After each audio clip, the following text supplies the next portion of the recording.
Bonjour, donc c'est Christine et je vais vous expliquer pourquoi je vais entamer cette grève de la faim à partir de ce soir minuit, donc le 21 juin. Parce qu'on veut m'expulser de chez moi, parce que je vis avec mon fils qui a 22 ans maintenant.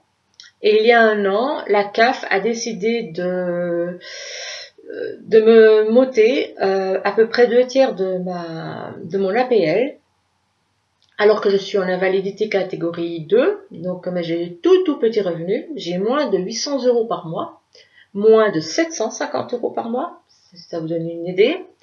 Et donc maintenant on me demande 330 euros de loyer. Comme je ne peux pas les payer, on veut m'expulser. J'ai reçu un document me proposant un autre logement. Oui, mais ce logement que j'occupe ici est un logement adapté aux personnes à mobilité réduite. Donc, je ne vois pas ce qui pourrait me proposer comme autre logement qui pourrait me correspondre. Donc, c'est pas possible.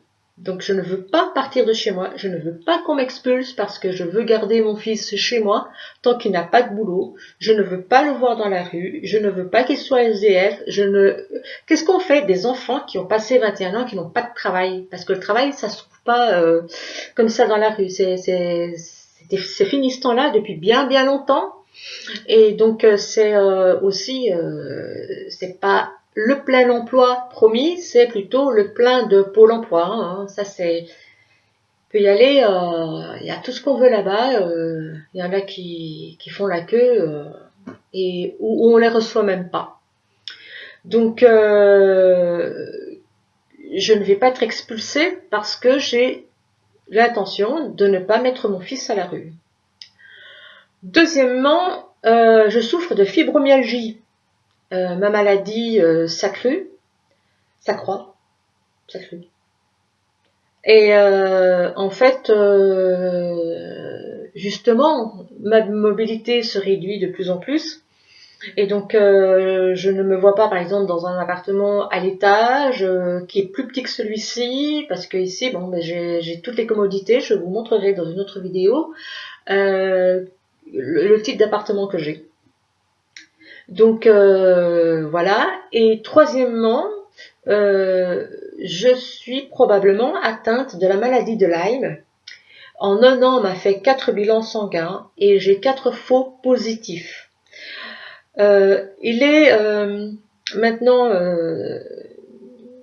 dit par des professeurs, c'est sur la place publique maintenant, que les protocoles faits par les laboratoires ne sont pas fiables. Et j'ai eu une confirmation que, en fait, le gouvernement veut qu'il y ait un quota. Donc, par an, par exemple, par an, il peut y avoir que 5% de personnes déclarées avec la maladie de Lyme, histoire de ne pas affoler les gens. Or, la maladie de Lyme est une pandémie très grave. Plein de pays se mettent en phase pour prévenir et pour guérir les gens parce qu'il y a une possibilité de guérison assez simple en fait, mais il faut en plus le savoir. Donc j'ai écrit au ministre de la Santé et aux Affaires sociales, pas de réponse. Enfin, c'est une réponse banale.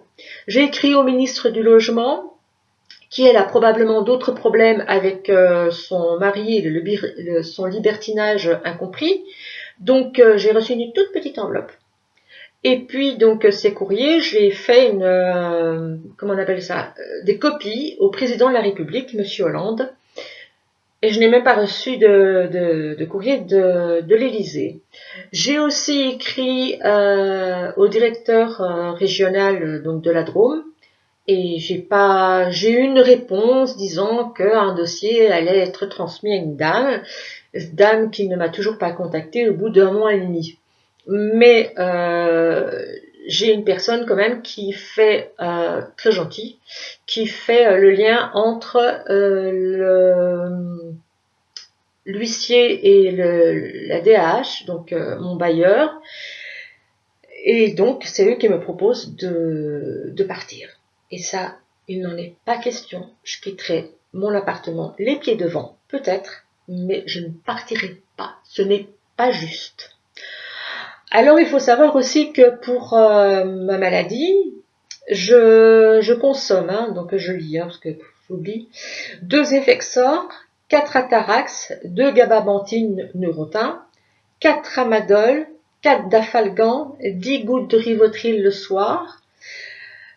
Pour le moment, j'ai 4 compléments acide folique parce que dans le bilan sanguin, c'était 0,0%. Et une demi-boisson pour des protéines. Donc, à partir de demain, je prendrai toujours les Effexor. Je prendrai probablement que de Tramadol parce qu'il faut faire un sevrage.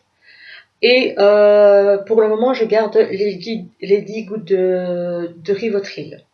J'enlève carrément le Dafalgan, l'acide folique et la boisson protéinée. Pour être honnête avec vous, donc je ne mangerai plus du tout. Mais les médicaments, le matin, je le fais avec une tasse de café viennois. Donc c'est très léger, voilà. Mais sinon, je n'aurai rien mis à part de l'eau, parce que quand même, ça, il faut m'hydrater. Je ne prendrai aucun autre médicament. Aucun autre médicament et aucune nourriture. Donc, mon médecin est au courant. Et là, je vais faire des lettres ouvertes, contacter des médias et contacter des radios et les journaux locaux. J'aimerais, si c'est possible pour vous, si vous êtes d'accord, que vous vous abonniez à ma chaîne YouTube, où il y aura cette vidéo, et que vous donniez votre avis ou des idées sur la page Facebook, pardon, où j'aurais mis cette vidéo aussi. Donc voilà, si vous avez des idées, si vous avez des remarques positives ou négatives, hein, je suis preneuse. Je fais attention à ma santé, le plus que je peux faire. Et puis, si elle se détériore, ce sera pas de ma faute, ce sera la faute de personne, ce sera la faute de nos politiques qui ne font rien. J'ai déjà tapé plusieurs fois toutes les portes, elles ne s'ouvrent pas, et au contraire, on tente de m'expulser. Et ça, non, je peux pas revivre ça. Voilà, merci de m'avoir écouté.